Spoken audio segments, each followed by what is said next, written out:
How odd. I was just having naughty thoughts about you. You made quite an impression earlier.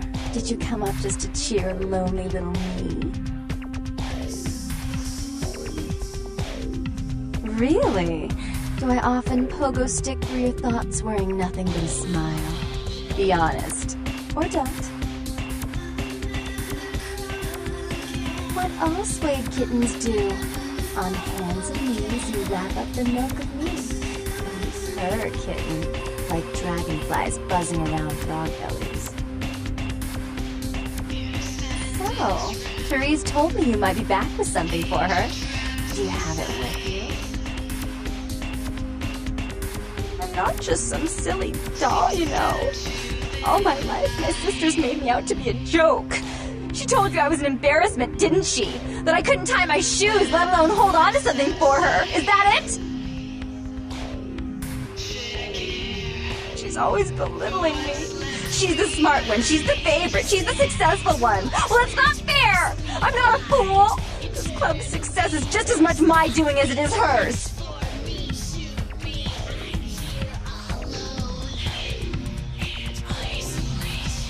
Do you understand what it's like to have your own flesh and blood ripping you apart on a daily basis for 2 lifetimes? Can you?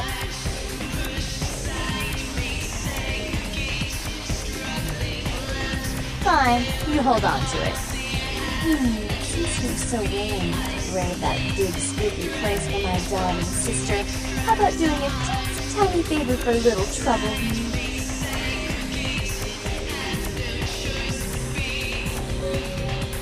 Do you know Gallery Noir down the street? I happen to know there's a charity event being organized there. Lots of influential Santa Monicans slithering in for token appearances. But there's one thing they don't know. The whole event's been set up by a kindred trying to establish their own power clique in our city. And we can't let that happen, can we? So I need some brilliant young upstart to spoil the milk. I promise this won't take long. Take this knife. Give the paintings in the gallery a good slashing. Don't get caught, and don't turn it into a massacre. And steal the charity box with you. Buy yourself something velvet. I'm sure Therese will be thrilled to honor your agreement when you get back. But in the meantime, get to the museum and ruin those paintings. Then pay me a visit. I want to hear all about it. Hurry up. I can only amuse myself for so long. Oh, and there was something about the paintings. What was it? I can't remember. Oh well, have fun, Tyler.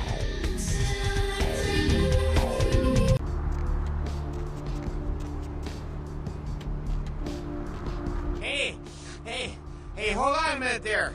I'm afraid you're committing a 351. That's trespassing on private property. I'm gonna have to ask that you vacate the premises immediately, or I'm afraid I'll be forced to radio this in. Huh? What call are you talking about there, Chief? And who might you be then, Chief? Yeah? Does that pay well? Just taking one look at you, I'd say there's a lot of money in that line of work. Me, security's in my blood. My father's father, my 6 brothers, yeah, we're all real keen on upholding the law, like a family of Magnum PIs. Look, I'll let you in, but I'll be filing a 62A on this when I get back to the security station after my shift, just so you're aware.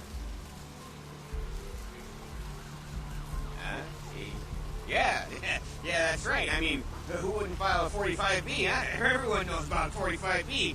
Anyway, go ahead on in and you have yourself a nice night.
Pleasure working with you, Chief. Remember, never let the stale, spongy cake of life keep you from getting to the tasty cream filling of success.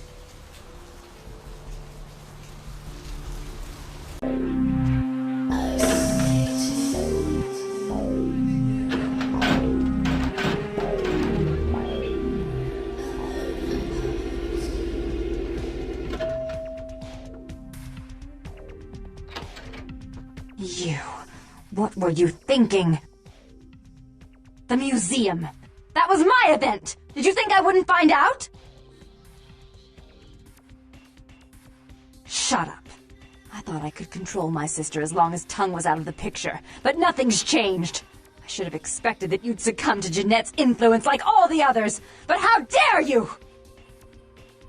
Don't lie to me! Jeanette already confessed she tricked you into doing it. It was probably all Tongue's idea. I'll deal with them later. But that's still no excuse for you ruining my museum. Excellent. I'll take that. However, Jeanette claimed you did it for her. But let's say I believe you. After all, you've acted decently and rationally up to now. I imagine you'd still like me to call off the feud. There's only one problem. If Tongue gets word that I threatened Jeanette, which he most certainly already has, it's not likely he'll believe me. So, in order to call off the feud, you're going to have to convince Jeanette to forgive me first. I made some threats against my sister. Idle threats, involving fire and her impious satin sheets. She took them quite seriously, and is avoiding me. I want to meet with her, and explain that they were said in the heat of the moment. I asked her to meet me at the Surfside Diner, to reconcile, but I'm busy with the club and my other endeavors. I'd like you to go to the diner and promise her that I don't plan to take any action against her. Wait for her in the back booth, near the phones. For all her unwholesome diversions and irritating disruptions, I should be less tolerant of her. She is my sister, however, and I suppose I'm obligated to forgive her trespasses. I did sire her after all. Please, be quick about it.